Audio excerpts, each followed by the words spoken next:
Yep, now it is. Welcome to Online Presenters Toastmasters.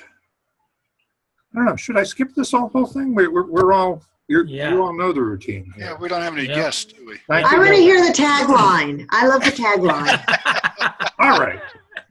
Learning skills for better webinars and online events here at Online Presenters. I should always say thank you to RingCentral for allowing us to use this software at no charge. Okay, that's good.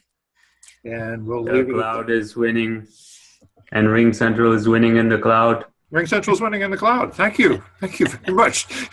You have internalized it. Excellent. Let me turn this meeting over to Morelli, who's much more organized than I am anyway.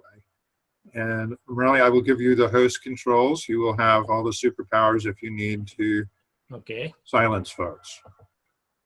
So what do I see here? So you're the host, and if you go to the participants panel, you should see that there's not a mute all button that would allow you to mute everybody as necessary. Okay, I see a mute button, but not mute all. This is on the participants list. Manage participants. Yep, I got it. Okay. Okay. So now it is all mute. Good day, everyone. So today I'm the Toastmasters for this meeting. So we have a good agenda and all the participants' roles have been filled in. So that is very happy for me instead of trying to pull in people for the missing roles. That's great news. I wish that every meeting is going to be like this. Okay. So we have a packed agenda, and probably since the introductions are a little less here, John Cook may have more time for table topics. I guess so, but I'll be monitoring the time also. So so let's start with this meeting with inviting the helpers of the meeting. So without the helpers, it won't be successful. So let's start with the first helper or counter, Chris Gale. Hi, I will be your counter tonight, which means I am listening to those awkward verbal pauses when you say or you have a double word, and I am using the Toastmasters app, and when I hear one of those, I will, do you hear that? You will get a little ding, except Carol has asked that we not have any audible disturbances during her speech, so I will just keep track. But unless you tell me not to, you will hear this whenever I hear an Mr. Toastmaster. Thanks, Grace. Now for the timer role, we have Jim Gould. Thank you, Mr. Toastmaster. I will be your timer tonight. I will be timing the prepared speeches as well as the extemporaneous speeches. I have some lights going on here. I have a green light when it's time. Then I have a yellow light. And so if the speech were 5 to 7 minutes, the green would go on at 5, the yellow would go on at 6, and the red would come on at 7. And if I start blinking that light, you have to watch out. I'll try and make not too much noise. Mr. Toastmaster. Thanks, Jim. The next for the grammarian role, Doug Morrow.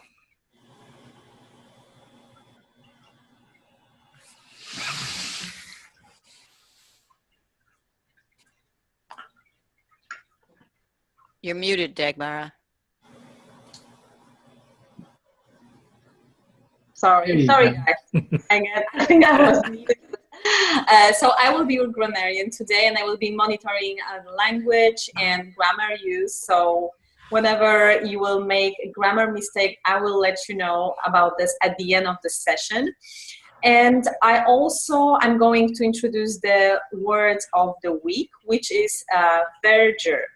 Verdure is a noun that's and what does it mean? It means greenness, especially of fresh, flourishing vegetation, grass, and it also means flourishing condition and vigor. So please, these words are very, very as often today as you can, specifically that we are in the spring season and we have the National Spinach Day. Just to give you two quick sentence examples. The verdure of the fertile soil will enable the farmer to have an excellent crop this year, or because many of our grapevines are not in verdure, our winery may struggle financially this year. So let's use the word verdure today. Thank you. Thank you, Dagmara. The next is the watcher for this meeting is Scott Johnston. Thank you, Mr. Toastmaster. Considering it's National Spinach Day, I've had my spinach, I've had my carrots, so I have super visual powers today, and I'll be looking at all your faces, or looking at presentations and body language and all sorts of things. So beware, I'll be watching. Thank you, Scott.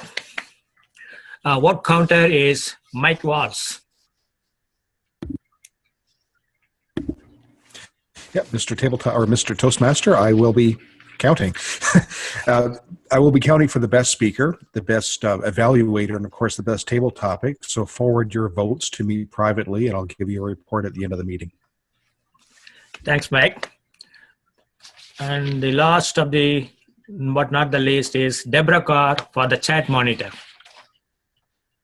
And I am helping Morale by keeping an eye on the chat. It's already interesting seeing that Lois is learning, we're all learning about using her green screen, so I was studying that. Anyway, I'll be keeping an eye on the chat, and already the word of the day is in there and lessons on the green screen. We're on a roll. Thanks, Deborah. So now we come to the next part of our meeting, that is the prepared speeches. We have a very wonderful 3 speakers, and they will be evaluated by 3 evaluators. So the sequence of the speakers are like this. The first speaker is Roger Fung, and the second one is Carol Prahinsky, and third one is Jim Barber. So let's get on with the first speaker.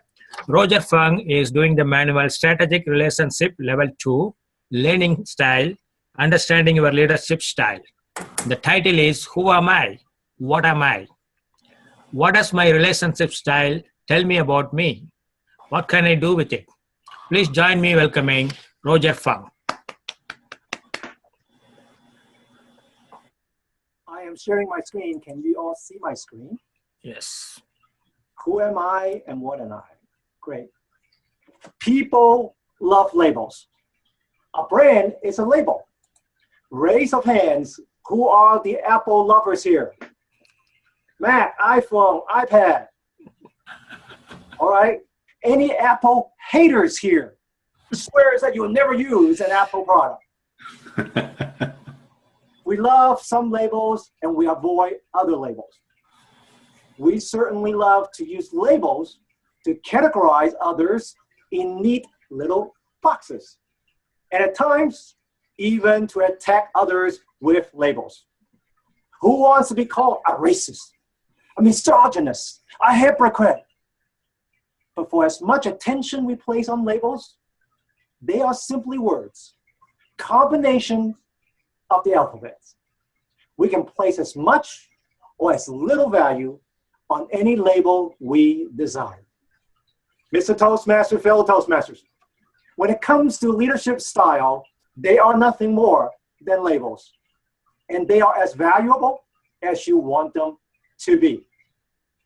Here, for example, are the result of my leadership style assessment.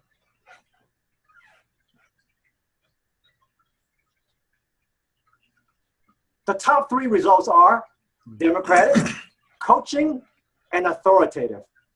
Democratic is the idea that I rely on consensus decision-making, more of a team approach. Coaching is the idea that I concentrate on helping others to grow, more of a people-driven style.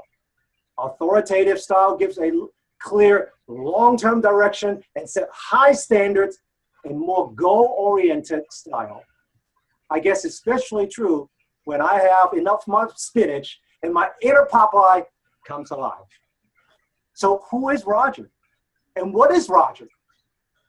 What does this assessment mean? It means anything you want it to mean. For example, one idea is to understand myself better, right? Let's assume for the moment that the assessment is accurate. By understanding my style better, it can help me match up my style with the appropriate task and situation. Look at my worst style at the very bottom, bureaucratic. I guess I should never be a government agent. But what if I change later? Even though the assessments can be dead on, my style may evolve. What if there is a unique job in the government that is not bureaucratic? Nah, I guess that would never happen. Second, take a look at my top 3 traits again. They contradict each other, each separated by 1 point. Am I multi-talented, having achieved a Zen-like balance? Or am I simply schizophrenic, duplicitous, contradictory, and a ticking time bomb? Who knows?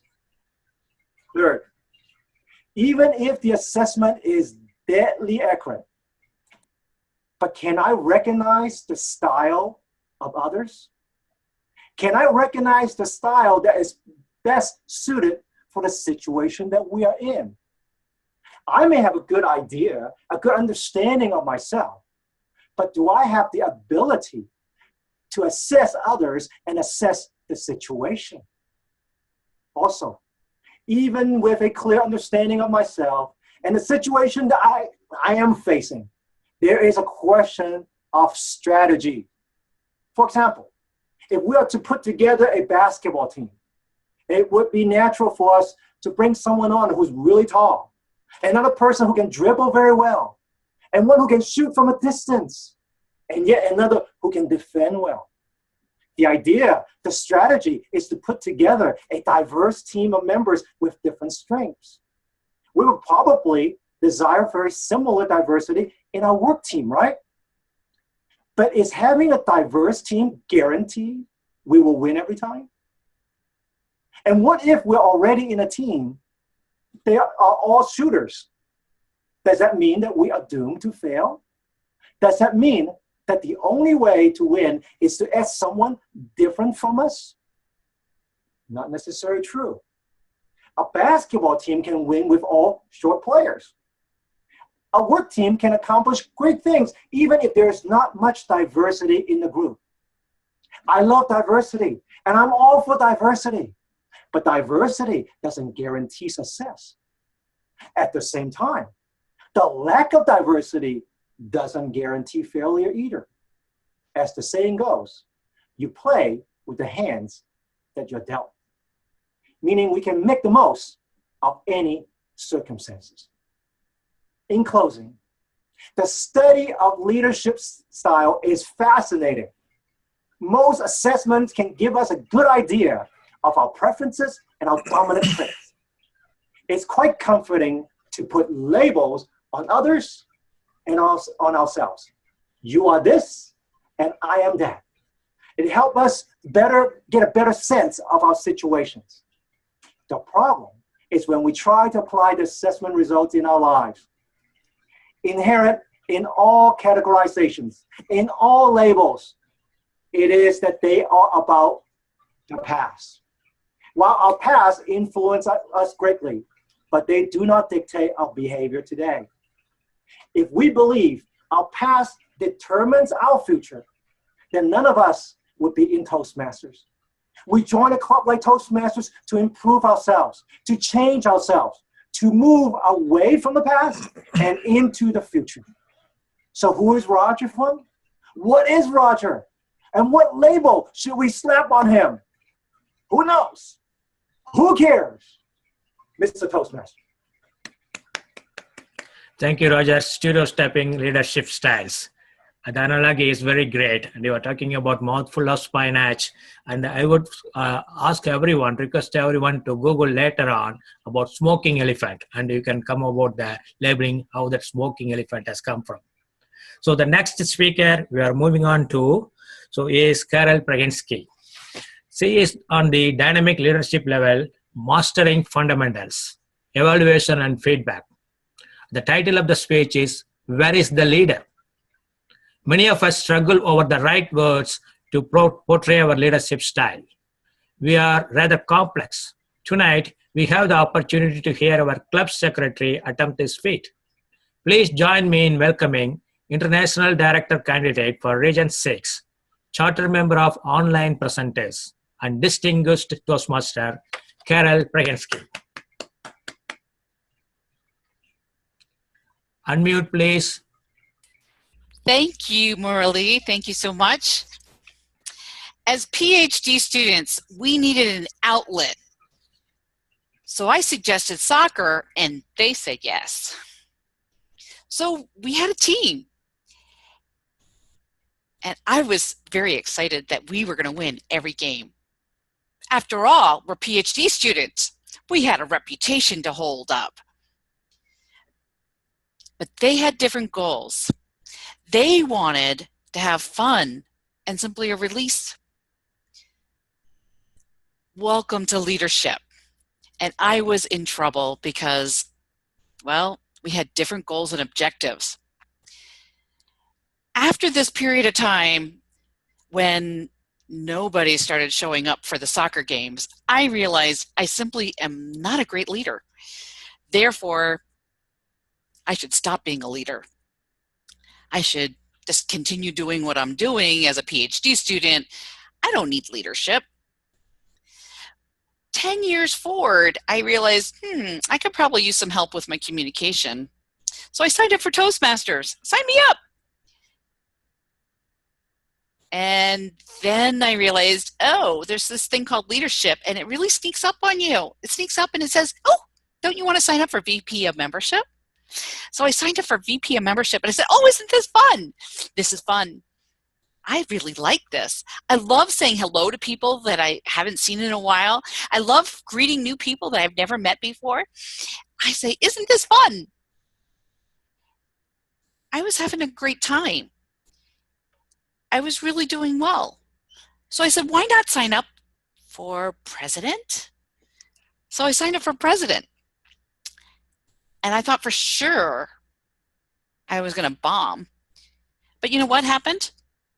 No wars and nobody died. I must be pretty good at this. Well, that's what happens with leadership, is it sneaks up on you. All of a sudden you realize, hey, I'm a leader. You didn't know that before, and now you are. So what type of leader are you? Well, I like to look at leadership in a fairly simplified format. I'm a leader or I'm not a leader. Well, that's pretty straightforward. But it's actually more complex than that. I brought a book with me today. It's by Peter Northouse, Leadership, Introduction to Leadership. This is the 4th edition of the nice thin version. He has a fairly fat version too. It's up to 8th or 9th edition. But he talks about leadership being a relationship. And that's when I said, okay, if leadership is a relationship, and that's just simply one of the many definitions, if leadership is a relationship, what does that mean? It means that I'm a leader and I need followers. I mean, somebody's got to follow me. I wish them well. No, I mean that at some point we all step forward. Each one of us will step forward to take this leadership role, and lo and behold, there will be people that say, sign me up to follow that person. They have something beautiful that I want to be part of. So they sign up. We can try to avoid stepping into the leadership role for many years, and I did it for a while, or we can say, I think this is my opportunity. But how do you know that today is that opportunity? How do you know that this is the one that you step forward on? After all, you are verdure. I'm trying. The word of the day is, well, it must be French. So with leadership responsibilities, I'm going to try to be a leader, and sometimes I will say I'd rather not lead. I'd rather follow who Who am I going to follow? You. I'm going to follow you. Because today is, yes, you, that today is the day that you're going to step forward to be the leader. And you know what else? We also need this thing called situation. So we have leaders, followers, and the situation. The situation is the environment that we happen to be operating in. This is Toastmasters. We might also be in an organization environment, or we could be saying, I want formal environment or decentralized environment. I like decentralized, that's me. All right, but each time we step forward, we get to practice in new environments and new followers and new opportunities for a vision and success into the future so that we can accomplish our goals, so that we can be successful, so that we can fail, because failure also leads to great learning and improved leadership. I encourage you, yes, you, to step forward into the leadership opportunities that are here today in your future. I want to follow, not just lead. I like leading, but for a while I didn't. You will get better too, but you need to take that step forward. So I encourage you today to sign up for that leadership opportunity that is just around the corner, because someday you're going to need those skills, because there will be a time that your leadership will help us be phenomenal. Mr. Toastmaster.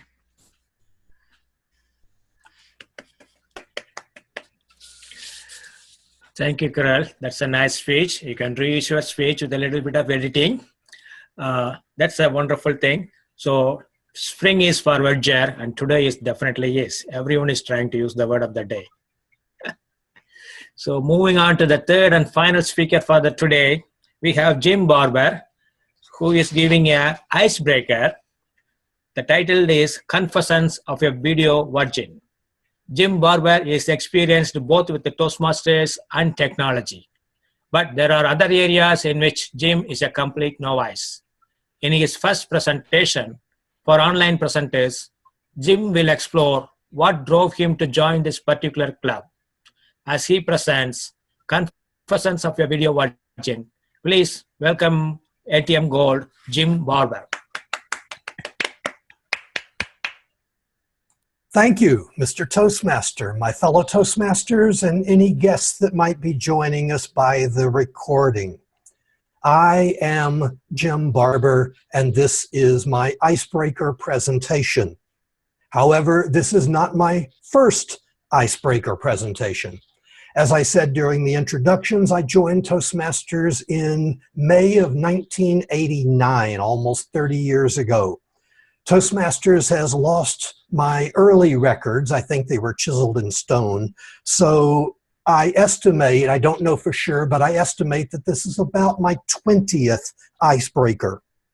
Over the last 30 years, I've given several hundred Toastmaster speeches. I've competed in several dozen contests. I've spoken at several district events, conferences, and TLIs, that sort of thing. All in all, I estimate that since I've been active in Toastmasters, not just a member, I have attended between 1,600 and 1,700 club meetings over the last 30 years. So I've been active and experienced in Toastmasters. It's been a large part of my life. Technology is also a large part of my life. In 1968, exactly 50 years ago, I did something that very few people in the world had done at that time. I physically touched a computer. You see, at that time, most people had not seen a computer, and if they did, it was behind a sheet of glass where only priestly operators could get at it, and people, real people, couldn't touch a computer because they were expensive and delicate. But I was an engineering student at North Carolina State University, and I had a part-time job as a janitor in their computing facility in the engineering school. I didn't see a great future in being a janitor, but I did think that there was a bit of a future for computers. I thought that they might have some actual potential. So I sat down with the books that were there and I taught myself computer operations and computer programming. After I graduated as an engineer, I never used the engineering skills that I had learned. Instead, I concentrated on computers and I preferred to program computers and later teach people computer programming, which I did for a considerable period of time. In the early 90s, I was using the internet. I discovered the internet and I was using it before browsers were even invented. So computers have been a big part of my life for the last 50 years. But my approach to technology has always been the same way that it got started. I would discover something that I wanted to know more about, and I would teach it to myself. But if something wasn't necessary, if something didn't interest me, I just kind of ignored it, which brought me to an unusual position. Although I'm a relatively experienced Toastmaster, 50 years of experience with computers, I've never known anything really about video or online communications. I know it's been around for quite a while, but I've never FaceTimed. I've never used Skype. I've never done any of these things simply because I didn't need them for what I was doing. But I discovered several years ago, or relatively recently, that I needed to know video, and not knowing it was working to my disadvantage. So I need video for my personal life. I need video for my business. And with the new Pathways program, I need video to learn Toastmasters, to be able to actively work in Toastmasters. So I have joined Online Presenters with one goal in mind: to learn everything I can about video and online communications. I am learning, and so I'm going to make mistakes. I hope you'll be patient with me. But I'm looking forward to this new adventure as I explore this exciting, scary, unknown land. Scary for me, unknown for me. And I really appreciate all of you who have more experience than I do helping me in my quest to lose my video virginity. And those, my fellow Toastmasters, are the confessions of a video virgin. Mr. Toastmaster. Thank you, Jim Barber. That's a nice speech. Definitely you lost count of the icebreakers as I lost count of my blood donations. So we have come to the conclusion of the prepared speeches. So the timer, Jim, are all the speakers on time? Mr. Toastmaster, yes, all of our speakers qualified. Toastmaster Roger Fung, also known as Popeye, spoke for 6 minutes 40 seconds. Toastmaster Carol Prahinsky, Distinguished Toastmaster Prahinsky, spoke for 6 minutes 24 seconds, and Toastmaster Barber, the video virgin, spoke for 5 minutes 11 seconds. They do all qualify, Mr. Toastmaster. Thank you, Jim. So please pass on to your votes to the vote counter, Mike Walsh. Jim, you may also post the times on the chat, please. Now we are moving on to the next part of our meeting, that is table topics. Put everyone in the corner. So leading to the table topics, I invite John Quick. John, take over, please. Thank you, Mr. Toastmaster. It's time for table topics, where we practice our impromptu speaking on surprise topics of my choice. Today our theme is spinach, and therefore I've selected somewhat related topics. for us to speak upon. First up, the first topic for today. You could eat one food forever for the rest of your life and no other food. What would it be and why? Christian, please tell us. May you repeat the question, Mr. Table Topics Master? You could eat only one food for the rest of your life. What would it be? Thank you for the question, especially on day one of a 3-month diet where I'm going to lose and shed pounds. Well, I started working closely with a gym instructor and I actually fainted on my first day in the gym. I can tell you what food I actually don't want to eat. Oatmeal. I have been recommended and instructed and forced to eat oatmeal in the morning. As a proof, I just had my first bowl of oatmeal and I have to eat it with 1 boiled egg. The good thing about it, have 5 almond nuts. That's a highlight of my oatmeal breakfast. And if I'm ever hungry during the day, it's going to be kiwi, the second food that I really don't like. And it's going to be avocado, the third food I really don't like. So for me, it's just having to go through foods I don't like for the next 3 months. But I look at the bright side because as a parent, I'm the leader of not 1, but 2 children. I can't tell my children, you need to eat the right food, and I'm just stuffing down the chocolate and the McDonald's and the KFCs. When they see their father, their dad, eating his bowl of oatmeal, they will come and taste it, and eventually they will get the good habits of breakfast and other meals of the day. So the food I don't like is oatmeal, but I'm doing it for the greater good. Over to you, Mr. Table Topics Master. Thank you, Christian. Excellent use of props. Good timing for us today. And in 3 months, I think we'll ask you which food you are finally going to be able to enjoy. Now that you told us you can't have oatmeal, or you're only going to have oatmeal for the next few weeks. Okay. Next up for our topics.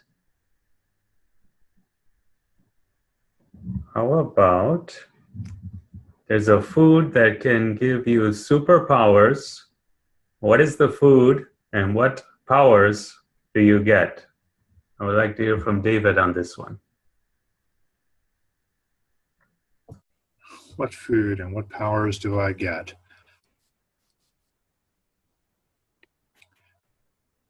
The only thing I can think of is I mentioned that my wife is out of town, and there is a refrigerator full of vegetables because she's bought into a farm share so that we would have wonderful fresh vegetables in the house and we would eat really, really, really well. However, I don't know what to do with most of those vegetables. They're a mystery to me. They're wrapped up in plastic bags and with something scribbled on them about what variety of vegetable that happens to be. But I don't cook pretty much. I reheat things. So the thing that's going to get me through this evening is that in the freezer there was a jar of soup that she made several weeks ago, at least maybe a month ago, that I am able to turn upside down and put in a pot and reheat and warm up. And we've got some sausages to reheat and warm up. And my son and I are going to subsist on this meal. And I'm not quite sure what superpowers it's going to grant us, but it's going to get us through the evening. It will provide nutrition. And I think we can make it through the end of the week when she comes back from her trip before we die of scurvy. Mr. Table Topics Master. Thank you, David. So rewarmed month-old soup as protection from scurvy. That is super. Next up. I'll give you an option on this one. You can tell us what food you would never, ever eat, like Christian not eating oatmeal ever again after the next 3 months. Or you can tell us what food you just love to eat that you can't stop eating it. Either one. And this is for Sam.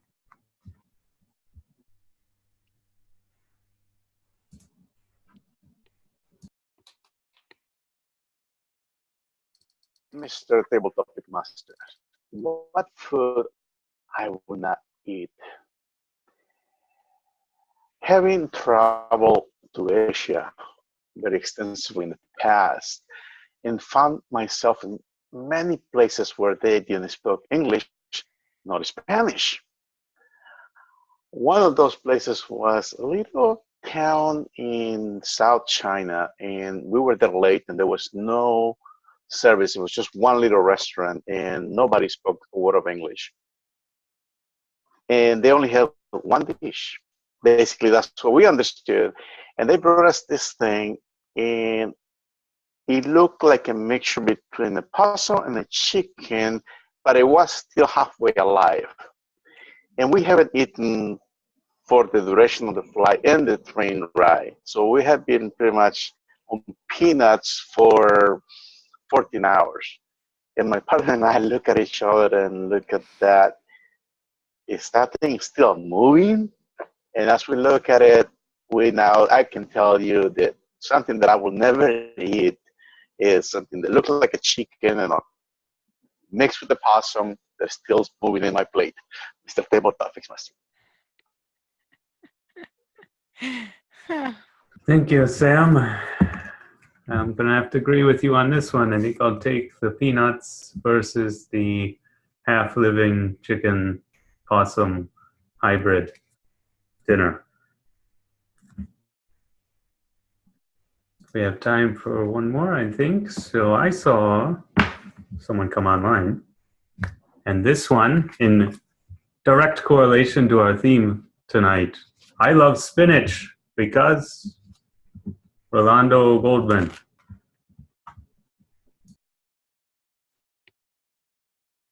Thank you, Mr. Table Topic Master, fellow masters. I do not love spinach.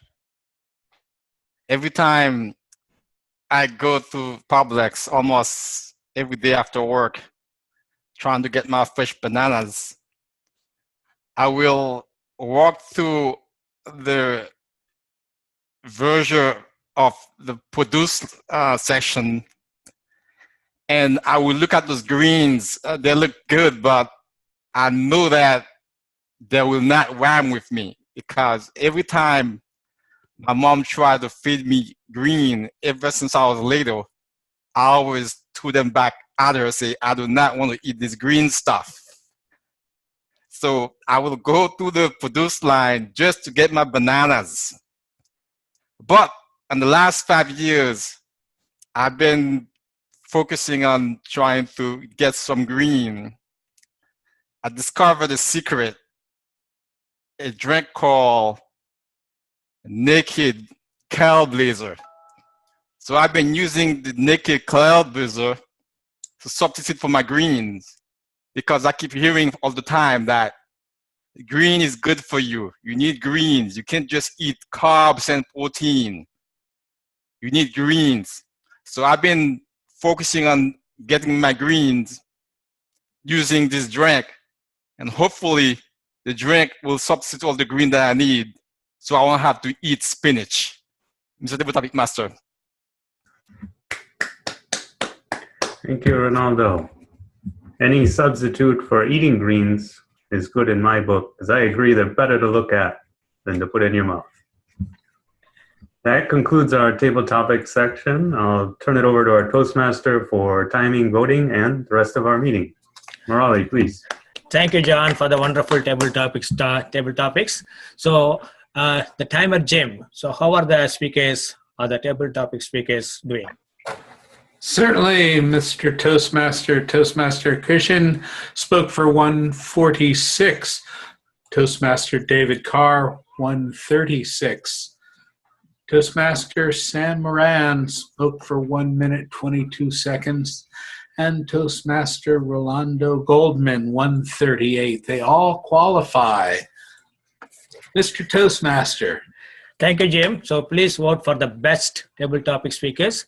So they are actually Christian, David, Sam, and Ronaldo in the same order. So you can choose the one and vote to Mike Walls. Okay. Now we are moving on to the third section of our meeting, that is evaluations. So we had 3 speakers and there are 3 evaluators.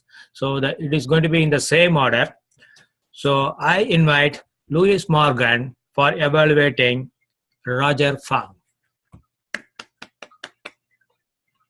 Thank you, Mr. Toastmaster of the Day. My fellow Toastmasters, and especially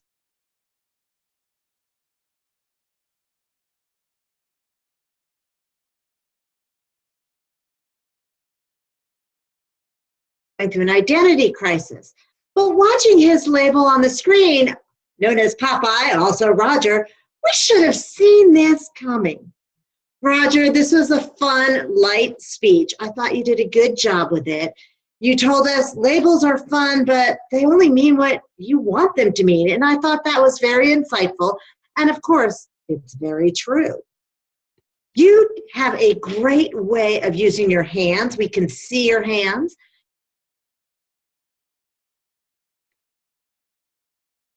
Things that just seem to come natural to you. Overall, I thought the speech was fun. Did the speech actually give me what I was hoping for? No, because I want to know, who are you?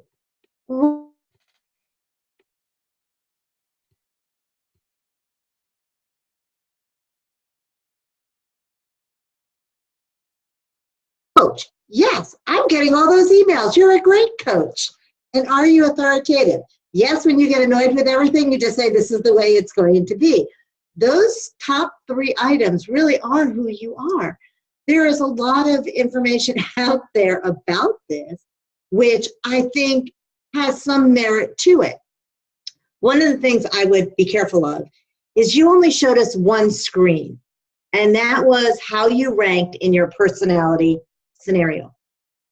If you're only going to show us one screen and you are the master of split cam, I would have split my screen and shown myself giving my speech and what the results were. Or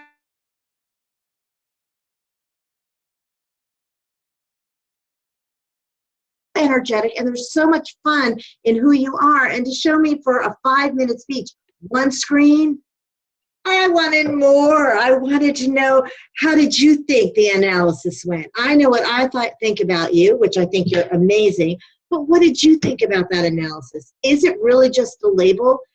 Can you identify people and what their labels are? And you know what? After you're with some people for a while, you can. You know if somebody's a bureaucrat, you know whether or not they're democratic, whether or not they're authoritative. And knowing your personality and knowing theirs in communication allows you to communicate.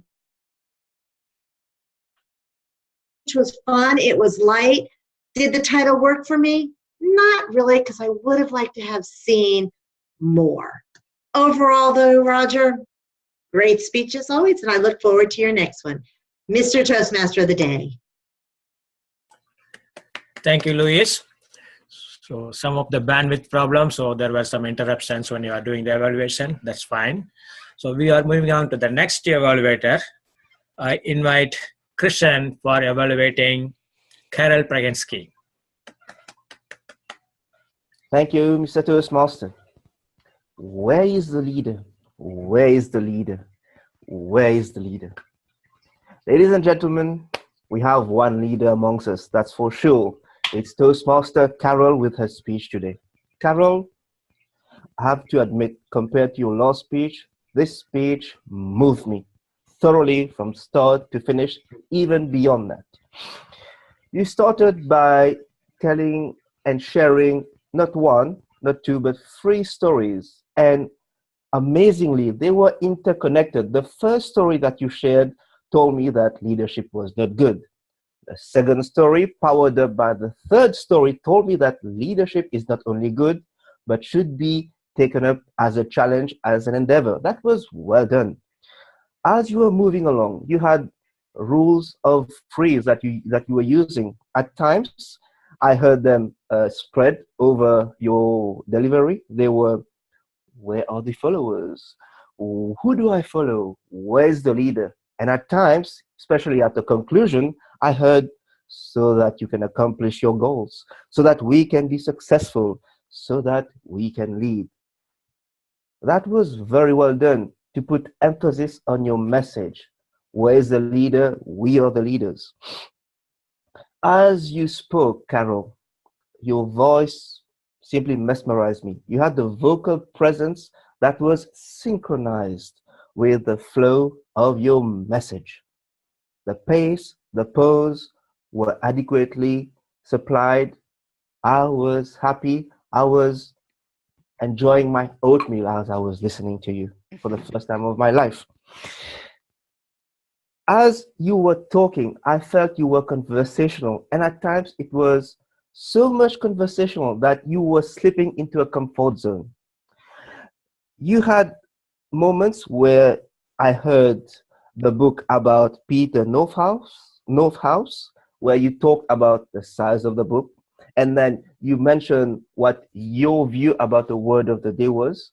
And I felt that those moments could have been just put out of the speech. So consider, even if we want to put them there, just removing them, because end of the day, we have to answer the question, what is the purpose of the speech? And you had that clear. You have a very, very powerful suit in your hand, Carol. It's your ability to inspire your audience. At least you inspired me, because you led me to that call to action. And I can see you standing up, not as a club officer, but really as a director you want to be in a district, inspiring me to take that leadership role.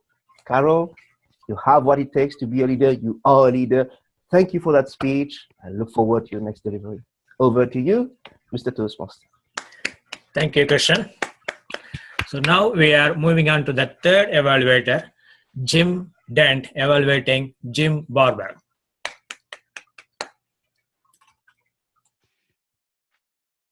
Okay. Hi, Jim. Well, it was a very interesting speech, and I think it was a very timely speech. I like the topic about video virgins because I think a lot of people just getting into pathways can relate. If they were to hear your speech, they could relate with your experience.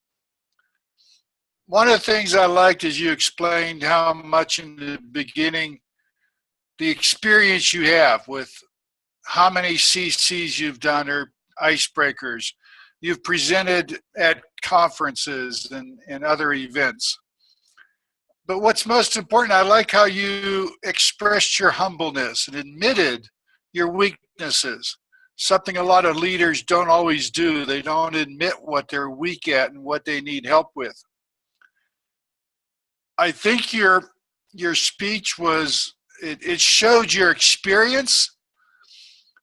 Very few, if no filler words, a great pace, very easy to follow, and appropriate use of pauses. Some suggestions I would have, though, is eye contact. There was quite a few times where you tended to look down like you were reading notes or something, and that's a tendency I think a lot of us on video tend to do because you can hide them and people don't see them, but I think we notice eye contact more on video than we do in a conference room. The other thing is I would also look at gestures. You had some gestures, but they were more towards the bottom of the screen, or when you did them, they were too fast. And so on video, you need to slow up the gestures a little bit so they don't get stop action. I'd also challenge you to work on vocal variety more. You could have really used some good vocal variety to express your frustration with some of the technology. And also with your your excitement about some of the things you've overcome and you're good at. So that would have added more vocal variety into it. Overall, I enjoyed it. That's a great speech that you could give to a group of people just starting in pathways that have the fear of the technology and having to work online. And also people that we're trying to recruit into online clubs.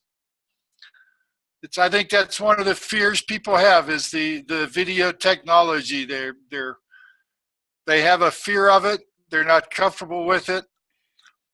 And something we need to work on. After that, great speech, and I'll send you your evaluation shortly. Thank you, Jimmy. So wonderful evaluations. So Jim Guild. So please let us know about the timings of all the evaluators. Okay, very good, Mr. Toastmaster. All of our evaluators qualified. Toastmaster Lois Margolin, 3 minutes and 3 seconds. Toastmaster Kirschen, 3 minutes 5 seconds. Toastmaster Jim Dent, 3 minutes 8 seconds. They all qualify, Mr. Toastmaster. Thank you, Jim. So please vote for the best evaluator to the vote counter, Mike Walls. Now we are moving on to the report cards. So starting with our counter, Chris Guild, please take over. Okay. Well, Mr. Toastmaster, I am just so disappointed. Here I have my wonderful little dinging machine here, and I didn't get to use it. This is definitely an advanced club. I was able to catch one, from Carol Prahinsky. One, thank you very much, David Carr, for giving me one reason to ding my little bell. You had one, and Jimmy Dent had 2. That's it, and I was listening. Thank you, Chris. Yeah. So moving on to the next helper, we have the grammarian, Dagmara. Thank you, Mr. Toastmaster. So there were some few grammar mistakes that I caught, but not very severe, I would say. So the most common mistake was eating the endings of words. So instead of saying results, you were saying result, and similar mistakes of this kind. I didn't caught any mistakes related to the sentence creation. I thought it was pretty good. In terms of, and also some repetitions, but I want to share with you the phrases that I love the most. For example, Roger said, we are doomed to fail. I think it's fail. I think it's very, very nice to say that, very poetic. Other usage of word Jim. Jim was brilliant. First thing that he said was, I explore exciting, scary, unknown land. And the second, I lost my video virginity. And he mentioned about confession of a video virgin, which was very, I like this visual analogy. Thank you, Jim, for that. And what else? Carol, thank you for using the words of the week. Verger. Unfortunately, I'm a little bit disappointed as a grammarian, only once used today. So yeah, that's it for the report. Thank you so much, and back to you, Mr. Toastmaster. Thank you, Dagmara. So the next in line is the watcher, Scott Johnston. Thank you, Mr. Toastmaster. Well, I had my eyes on everybody, and it was just an indication of what a great meeting we had because of the speeches and the table topics, because everybody was so intent just taking it all in. So well done to everybody. And I really appreciate the people that have taken the time with their green screening. And I was really impressed with Lois's screen pathways. It seems to be the buzzword, and you've got all, and it's even orientated, as discussed in the chat box, it's even orientated so we can see properly. So well done to everybody. And I'm critiquing slides. Roger, we'd rather see your beautiful face than having a slide there all the time. So maybe keep that in mind. But well done to everybody. It was a great meeting, and visually, you excelled big time. Mr. Toastmaster. Thank you, Scott. Moving on to the chat monitor, Deborah Carr. Well, we had a good chat roll there going tonight. A couple different questions and statements is David had posted about we'll need a new slate of officers coming up. Dagmara was wondering if, if there is a meeting next week because of Easter. We assume so, but we didn't know for sure, so we need clarification on that. And I see all these heads bobbing, yes. What was interesting is when during table topics, I started seeing recipes for baked bananas with chocolate bars in the oven, and the benefits of greens from Adrienne, and then also the evals with Lois's screen freezing up. Everyone was really concerned if she was okay, and if she was, it's just her screen fill.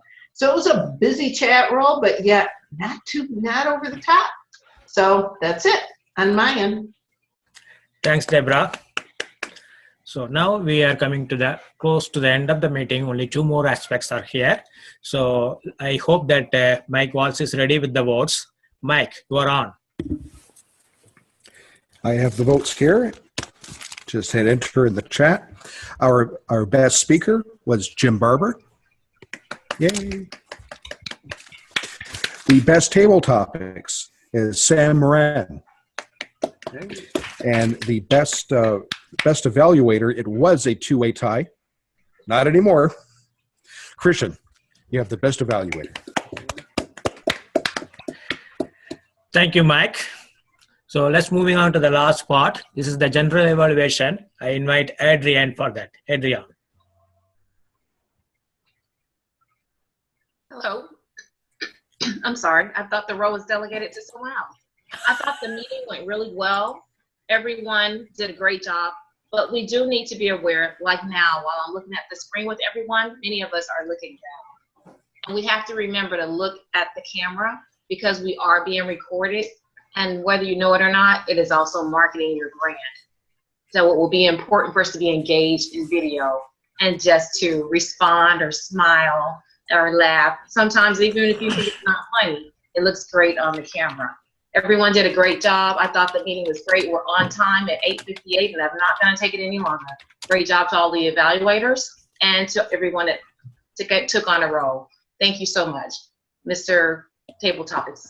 I'm sorry, Mr. Toastmaster. Thank you, Adrienne. So I believe that meeting is really progressing to the close, and I give control to the David Carr, the president of the club. Thank you, Morale. Great job today. And Morale really set the model for how a Toastmaster of the Day should run things and make sure that all the roles are filled in advance. He did that very well and very effectively. Scott Johnson, you're the Toastmaster of the Day for next week. So take notes. Make sure you know how to send out the agenda so that people see where the openings are and can fill in. I saw that there were some openings for next week. Thank you very much, Carol, for giving a speech on the importance of leadership and how everybody can do it. We do need some new people to step forward to run this club. I sent out the message to everybody saying, think about it and let me know, and nobody wrote back. So I'm going to be reaching out to some people one-on-one, tapping you on the shoulder and asking you what you want to do. But just think about it in terms of 2 levels. What would I like to do? If you have an ambition and you would like to step up and be in charge, be president or VPE or one of the other roles, and think about what you would do if we tapped you on the shoulder and begged you to step up, because we do need new people. We do need new blood. I had thought I would nominate myself to be VP of Public Relations. But even that, I'd love to be able to step back from that and just be past president and support somebody else in that role. I'd love to have 2 or 3 people who wanted to be president for next year. And we can have an exciting runoff. And then the The second place winner can be VP of Education or something. So let's. So who wants to be president? Don't all raise your hand at once. Okay. All right, Adrian, well, Adrian, what role do you want next year? Adrian? Hi, how are you doing? I'm open. I'm gonna assist with something, but I'm not sure which role yet. Okay, thank you so much. Popeye, what role do you want? We can officially close the meeting though. Oh, darn. Christian, yes, I see you. Leader. Jimmy, don't hide from me. we'll work on Jim them all. Gold, I saw you. Yeah, I've been thinking about it. Yeah. We have a little bit more time. I just want to get Okay. things moving in the right direction. So Just thank thought, you very don't you much, dare Jerome. call me Putin or Xi or Trump. Don't ever call me that. Thank you. Have a nice day. I don't believe I And called you that. can we sing happy birthday? Yes. And everybody, unmute. Yeah, you don't want me to be the only one singing here, guys. Happy Birthday to Adrian. Happy birthday to Adrian. Happy birthday to Adrian. Happy birthday to you. Okay, sadly, I didn't stop the recording before we got to that. 52. Stop it right now.